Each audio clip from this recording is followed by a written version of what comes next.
Meron tayong pa naman ngayon. Project. Obligasyon na naman. Project natin. Obligasyon. Para kay Kuya Winnie. Pera eh. Ano, 50-50 na? Oo, Oo, sinabi. Oo, sinabi nung Sabi asawa. ng asawa eh, naka-loudspeaker ako eh. Ano rin? 50-50 ang buhay ng pag tinubuhan. Hindi na tatagal, di ba? Lahat yun, basta tinubuhan ka. Kailan mo ibibigay yan? Ano na?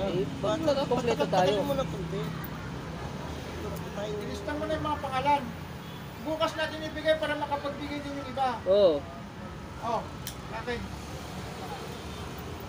Santi, Ako wala akong biyahe bukas. 100. Eh, nagbigay ko na eh.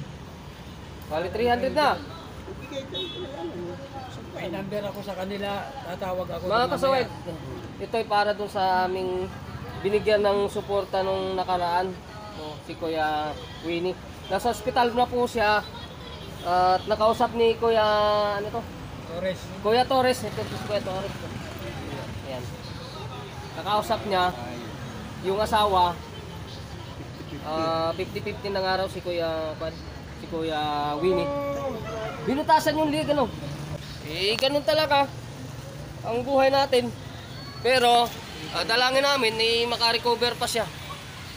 Pero kung makarecover siya at may butas yung kanyang Sabi, 50-50. may butas yung kanyang liig, Wala.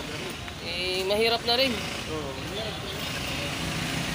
Ayan mga kasuwel, mag-aambag ulit kami. Ambagan ulit. No? Hintayin ko pa yung iba. Masasaktan